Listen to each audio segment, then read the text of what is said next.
Bonsoir à tous. À la une de ce journal, le SDF dénonce un Sénat monocolore et monocorde, incapable de pouvoir contrôler l'action du gouvernement. Réaction du principal parti de l'opposition après la nomination de 30 sénateurs qui doivent siéger à la Chambre haute du Parlement. Un avis que ne partagent pas des alliés politiques du parti au pouvoir, eux qui ont bénéficié d'au moins un sénateur à la suite des nominations faites par le président de la République. Vous écouterez les réactions de la classe politique en ouverture de ce journal. Le spectre d'une épidémie de rougeole plane sur la région du Nord-Ouest. Plusieurs cas suspects ont été détectés. Les autorités sanitaires sont en alerte. Des parents s'inquiètent dans le littoral. Quelles mesures prendre pour les enfants face à des risques du moins élevés d'épidémie de rougeole? Vous suivrez des conseils des médecins dans ce journal.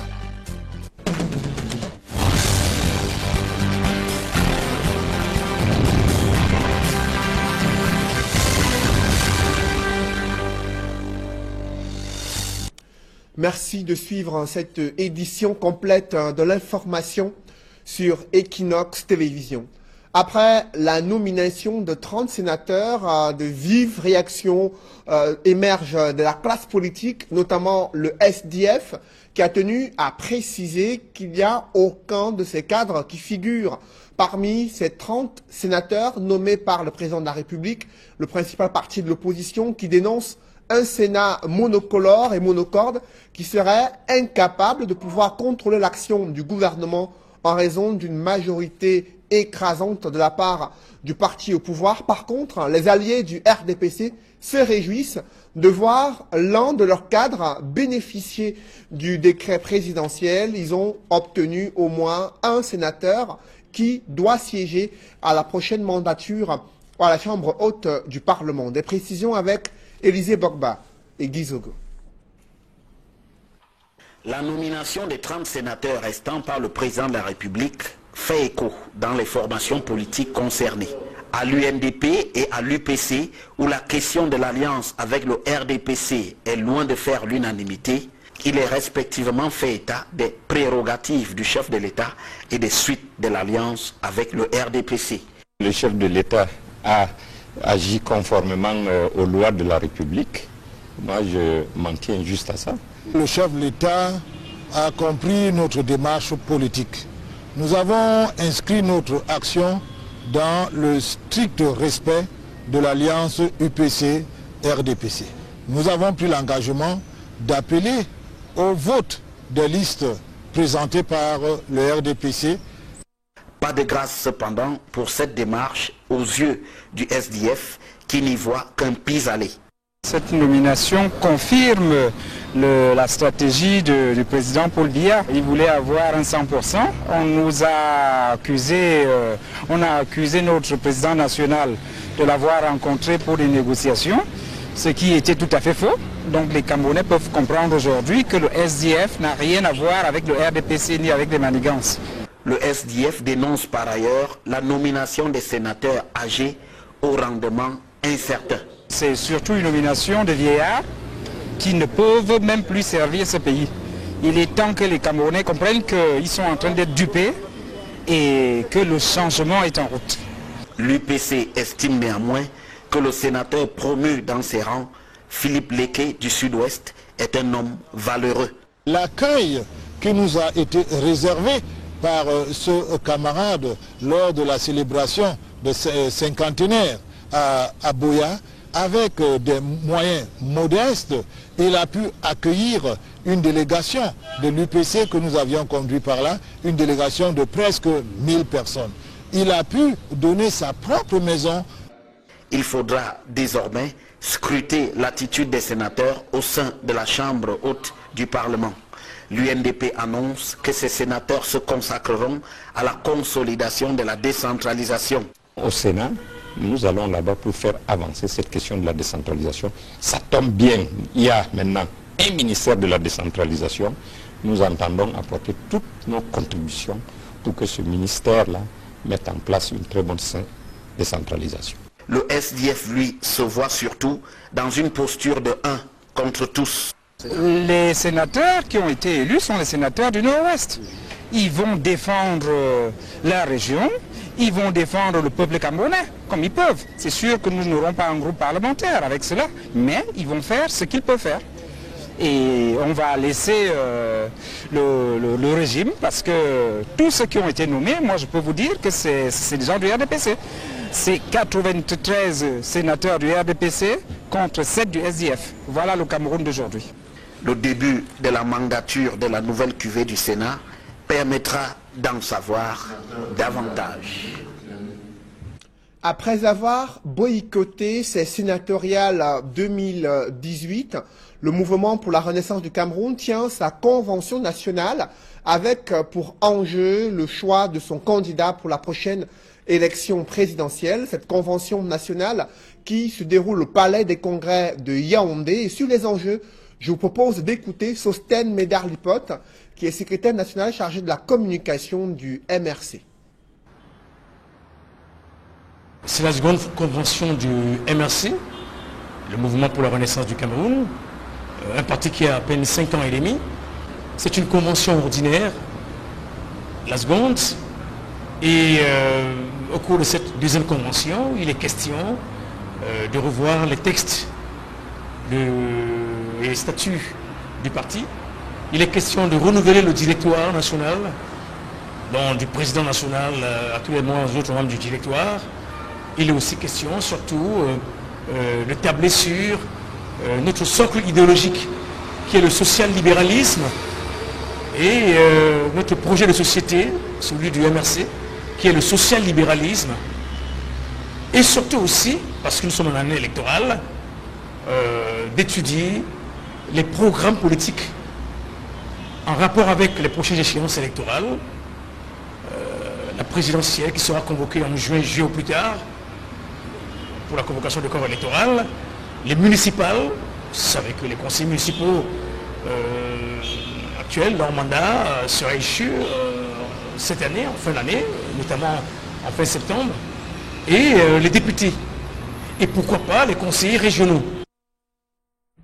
En pleine préparation de cette convention nationale qui se tient au Palais des Congrès, une polémique est vite née concernant des photos du président de la République accrochées au Palais des Congrès et des participants MRC à cette convention qui souhaitaient décrocher ces photos, ce à quoi se seraient opposés les responsables du Palais des Congrès. Je vous propose de suivre la mise au point de Sostène Médard-Lipote, qui est secrétaire national à la communication du MRC. M. Paul Biya n'est pas le président du MRC. Le président du MRC, à l'heure actuelle, c'est Maurice Kamto. Et les membres du MRC. Vous voulez nous dire que les gens viendront forcer à mettre l'effigie là où nous sommes assis? Mais s'ils le font, nous vous ferons savoir que les gens ont forcé. Vous viendrez avec votre caméra et on vous décrira comment est-ce qu'ils ont forcé à mettre cette effigie là derrière nous, ou à nos côtés. Il me semble que c'est le stade Omnisport également, le stade Amadou Ahidjo, est un lieu public. Vous voulez me dire que quand les Lions et notables jouent là-bas, derrière les buts, le gardien de but, des deux côtés, il y a l'effigie de Paul Biya? Voilà donc une manière de tricher. Bon, s'ils mettent l'effigie de Paul Biya à l'âge de 85 ans, ce patriarche respectueux et respectable, bon, peut-être qu'on peut comprendre qu'ils ont évolué. Ils vous diront peut-être que ce n'est pas l'effigie de Paul Biya, c'est l'effigie du président de la République. C'est différent, non? Monsieur, non, nous sommes désolés, on n'a pas besoin de son effigie. C'est le congrès d'un parti politique. D'un parti politique. Est-ce que vous comprenez? Une association, certes, d'utilité publique, mais qui a ses propres intérêts. C'est de ça qu'il est question. On n'en a pas besoin. Et ce congrès du MRC se déroule durant tout ce week-end avec pour enjeu principal le choix de leur candidat pour la prochaine élection présidentielle. Le gouvernement continue d'ignorer le problème d'intégration des instituteurs et enseignants contractuels à la fonction publique Un comité interministériel réuni ce vendredi met plutôt l'accent sur la préparation du Forum national de l'éducation. L'organisation de ces assises est annoncée depuis des années et des leaders syndicaux doutent de la tenue d'un tel événement. Je vous propose à présent de suivre ces leaders syndicaux qui ont participé à cette réunion du comité interministériel chargé d'examiner et de proposer des solutions aux préoccupations des enseignants au Cameroun. Tout système francophone. Rien n'a été dit par rapport à nos revendications, à savoir l'intégration des vagues d'instituteurs contractuels et puis le recrutement de nouveaux titulaires de CAPIEM et CAPIED. Rien n'a été dit par rapport à tout cela, mais toujours est-il que le délai des 90 jours qui avait été donné par l'État par rapport à notre précédente grève, à notre précédente manifestation, expire effectivement aujourd'hui. Et comme rien n'a été dit par rapport à nos revendications, nous allons relancer la grève à partir de lundi. Un préavis sera déposé au service du PM dès lundi et la grève prendra effet à partir de la semaine d'après. Les syndicats auraient souhaité que le rythme soit plus rapide concernant spécialement l'organisation du Forum national de l'éducation, qui est un élément majeur de la feuille de route des syndicats. L'un des problèmes sur lesquels il pourrait y avoir achoppement est celui du budget. Les syndicats pensent qu'au lieu de bâcler ce forum, faute d'un budget convenable, il faudrait se battre parce que l'éducation pour les 50 années à venir pour notre pays mérite un petit sacrifice budgétaire. Et c'est dans ce sens que les propositions des syndicats ont été des propositions médianes sur lesquelles ils espèrent que le gouvernement va pouvoir s'appuyer véritablement.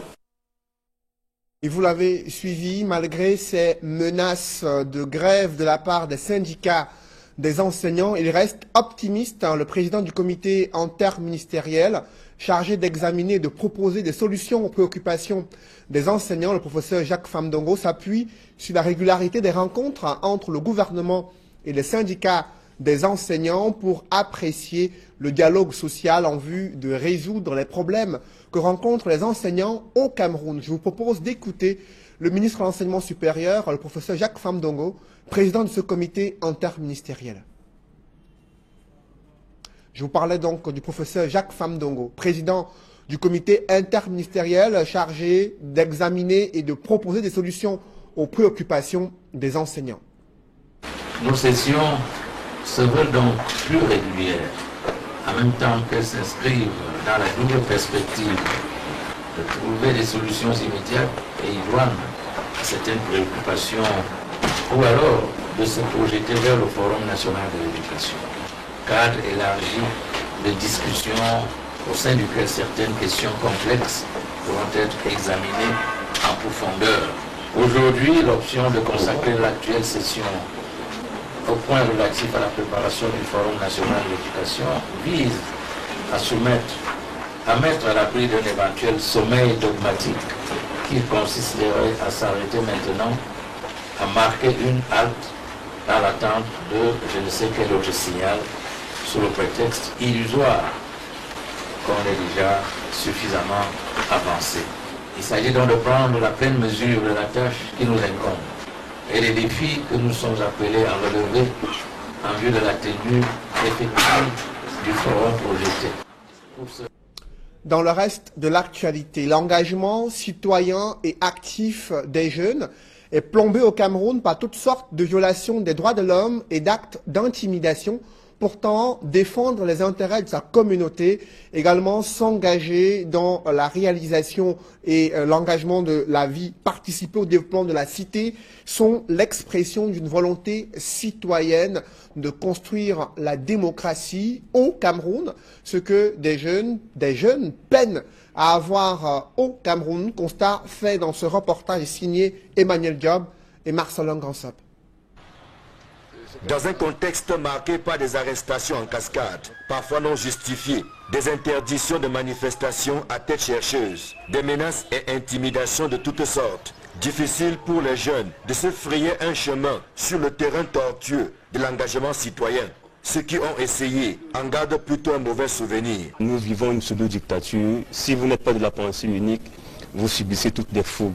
Et j'en suis certainement, comme beaucoup d'autres, une victime de la répression, de l'exclusion, du rejet, même de l'abandon, à cause des activités citoyennes que nous avons amenées au niveau universitaire. Si beaucoup d'étudiants sont immobiles, c'est à cause de cette situation, ces incarcérations, ces arrestations. Au sein même du campus, nous avons la police campus. Dès que vous avez une activité là, ils vous enseignent, ils vous empêchent de mener vos activités. Et puis ça ne favorise pas toujours l'engagement des autres. Doit-on pour autant se décourager et lâcher prise? Non, pense Dynamique mondiale des jeunes. Cette organisation de la société civile, appuyée par le service œcuménique pour la paix, a regroupé à Yaoundé des jeunes leaders pour leur donner des rudiments nécessaires à leur engagement citoyen et actif. Ce qui est recherché à travers un tel cercle, c'est de se demander comment est-ce qu'on peut augmenter le nombre de citoyens en mesure de témoigner de la connaissance de leurs droits, de la compréhension de ces droits et de l'expression. Nous voyons autour de nous des situations d'injustice qui se déroulent, mais où le commun des citoyens est indifférent plutôt que de réagir. Cela peut être interprété sur deux angles. Soit il ne se sent pas concerné, ce qui est un danger dans une population, soit alors il se sent concerné mais impuissant, ce qui aussi participe d'un danger dans la croissance collective. L'engouement de ces jeunes et leur engagement à vaincre les différentes barrières constituent des motifs de satisfaction. C'est déjà un pas vers la citoyenneté active que prend Dynamique mondiale des jeunes. Parce que nous voyons d'autres jeunes qui participent effectivement sur le plan politique aux élections. J'en connais qui ont initié des travaux, n'est-ce pas, de réaménagement de leur commune. Nous voulons donc les amener à participer davantage aux initiatives de développement, notamment en rejoignant les associations, les organisations de la société civile. 2018 est une année électorale. Un test à ne pas négliger pour les jeunes qui seraient piqués par le virus de l'inertie. La citoyenneté active est possible, en dépit des barrières. C'est ce qui refroidit un peu les... En pleine année électorale, l'exécutif municipal de Douala 3e défend son bilan devant des conseillers municipaux RDPC et MRC mécontents de la gestion de cette commune d'arrondissement ces 5 dernières années. C'était lors d'un conseil municipal plutôt houleux dans le 3e arrondissement de Douala. Des précisions avec Innocent Abega et Sylvestre Hippolyte Zangaou. La commune de Douala 3e, c'est 1 milliard 854 millions 678 494 francs CFA de taux de réalisation budgétaire en 2017. Un plafond jugé jamais atteint par l'exécutif de la commune, dominé par le SDF. Une satisfaction, beauté en touche par les conseillers municipaux du RDPC, qui affirment que la mairie, loin de sortir la tête de l'eau, s'est enfoncée. Parce que 4 années de budget déficitaire, est-ce qu'il faut en être fier? On ne peut pas être fier. Nous n'avons pas bien fait notre travail, il faut l'avouer. Si vous êtes un décideur, vous votez 4,5 milliards de budget. À la fin de l'année, vous faites 41% de réalisation et vous taguez d'être un bon gestionnaire. C'est faux, vous n'êtes pas un bon gestionnaire. Et vous remarquez qu'il y a l'opacité surtout. Vous posez une question, au lieu de vous répondre, on se verse dans la diversion, dans la délation, dans le sabotage. Comme l'exécutif l'a déclaré, c'est franchement un conseil au rabais. Et dommage que la démocratie nous produise de tels spectacles. Parce que, dites-nous, nous sommes dans une salle de conseil. Vous voyez dans quel climat nous avons travaillé? Les toilettes sont à un pas, elles sont nauséabondes. Regarde la manière dont nous sommes disposés dans une salle. Il n'y a pas de... Même le simple confort élémentaire pour travailler, nous ne l'avons pas. Je ne vais plus me reverser sur toutes les autres remarques que la tutelle a déjà citées. Manquement au niveau des recouvrements, personnel pléthorique, gestion familiale et bancale. Les conseillers municipaux du MRC expriment également leur insatisfaction après la tenue de ce conseil municipal. Je me suis abstenu de voter ce budget parce que ce compte administratif, parce que même le budget, j'avais dit qu'il était irréalisable, donc je ne pouvais pas le voter. Je l'ai dit ici, lors des travaux qui disent pompément les travaux en commission. J'ai régulièrement dit que les travaux se font en séance plénière. Bon, malheureusement, ce n'est pas le cas. Bon, nous sommes en fin de mandat, comme certains diront, et on a l'habitude de dire que bon, peut-être peut-être les gens exécutent parce que c'est la fin du mandat. Non, ce que nous disons aujourd'hui, nous sommes constants dans ce que nous faisons depuis le début de notre mandat. Nous l'avons relevé un certain nombre d'incongruités ici, là, dans la tenue de conseil, dans les documents qu'on nous transmet et autres. Ces affirmations sont bottées en touche par le maire, Job Théophile Kwapnan. C'est être de mauvaise foi parce que vous savez toute la bataille que nous menons dans cet arrondissement pour pouvoir essayer de sécuriser d'abord les recettes et ensuite de faire des investissements. Je veux vous avouer que c'est pas facile. Comme je le faisais remarquer, depuis l'existence de cette commune, aucun maire n'a jamais fait le milliard en termes de réalisation. Nous sommes le premier exécutif qui fait traverser le cap de 1 milliard. Nous avions commencé à 1 milliard 200 millions. Aujourd'hui, nous sommes à 1 milliard 800 millions en 4 ans. C'est vrai que ce n'est pas l'objectif. Nous pouvions faire les 4 milliards. Malheureusement, il y a beaucoup de choses qui entrent en ligne. Je n'aurai pas suffisamment de temps pour m'étaler dessus.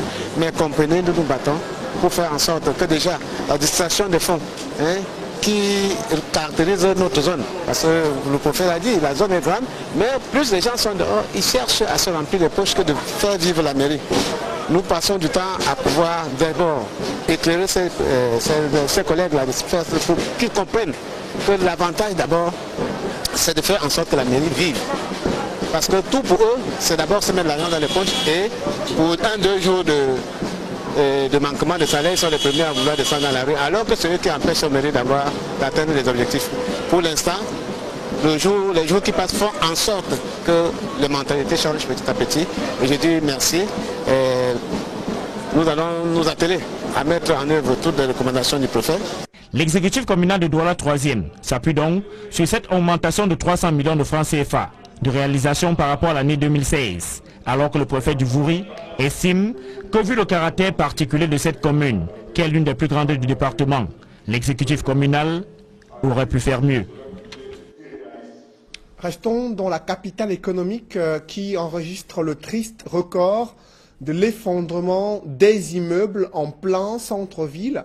Des architectes sont sortis de leurs réserves pour dénoncer des opérateurs économiques véreux qui bénéficient de la complicité des autorités locales afin d'utiliser un matériel de construction inadapté et conséquence, c'est l'effondrement des immeubles avec des pertes en vie humaine dans certains cas. Des précisions avec François Dikoumet et Auréole Tchoumi.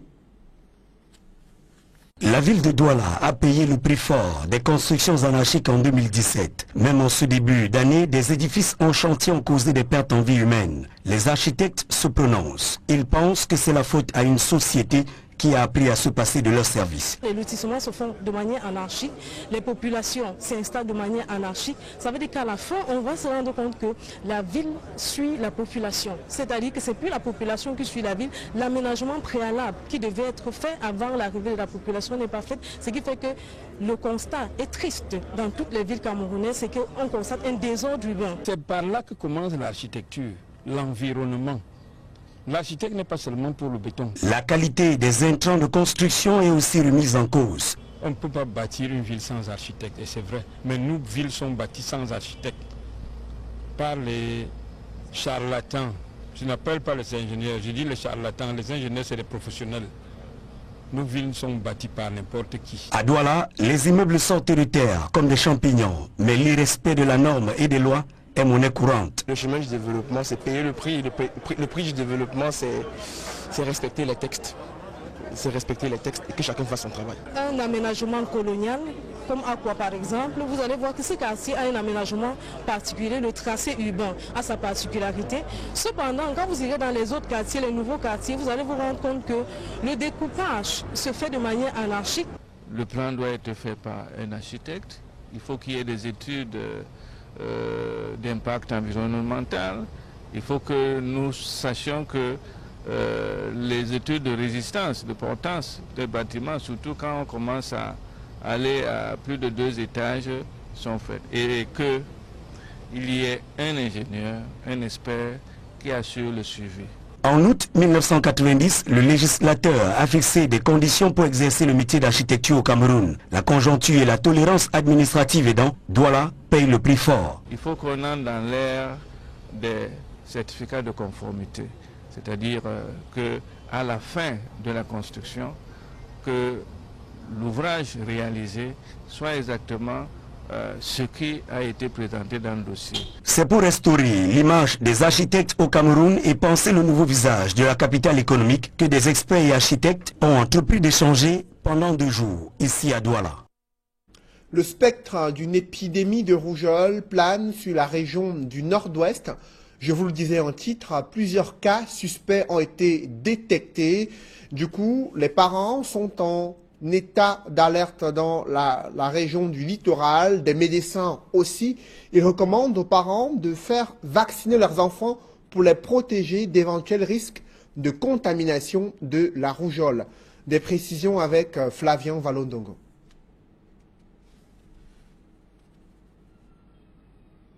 C'est une fièvre éruptive qui est caractérisée par l'apparition d'une éruption cutanée avec une fièvre plus quelques signes tels que conjonctivite ou bien une rhinite. La maladie qui ne pardonne pas est en vedette dans la région du nord-ouest, à Bamenda précisément. Déjà une quinzaine de cas confirmés chez les adolescents issus de plusieurs formations sanitaires de la ville. Du coup, l'on se demande si l'on fait face à une sorte d'épidémie. Lorsque il y a des cas suspects comme ça a été déclaré, on prend des mesures. On va descendre sur le terrain, on va faire des investigations pour voir si on n'a pas manqué d'autres cas. Et ensuite, on va attendre les résultats du laboratoire pour confirmation. Parce que là, on parle encore d'épidémie suspecte. Là, généralement, quand c'est confirmé, on organise une riposte. Et la riposte consiste à la vaccination des enfants, soit à partir de 1 an, de 9 mois à 5 ans, soit de 9 mois à 10 ans, soit de 9 mois à 15 ans, en fonction de l'ampleur de l'épidémie. La rougeole, cette maladie virale qui n'épargne personne, enfants comme adultes, ne passe pas dans une communauté de façon inaperçue. Comme c'est une maladie très contagieuse, si les gens ne sont pas vaccinés, ils vont facilement, c'est-à-dire qu'elle peut être transmise d'une personne à une autre. Donc l'impact, c'est qu'on peut avoir plusieurs malades qui peuvent présenter la rougeole, et je crois que c'est le cas qui est dans la région du nord-ouest actuellement. La résurgence de la maladie à Bamenda, dans la région du nord-ouest, rappelle les 15 morts sur plus de 114 cas signalés dans l'arrondissement de Menchum Valley. C'était, vous vous souvenez sans doute, en 2015. La découverte des cas de rougeole à Bamenda suscite à nouveau une forte mobilisation dans la sensibilisation des masses.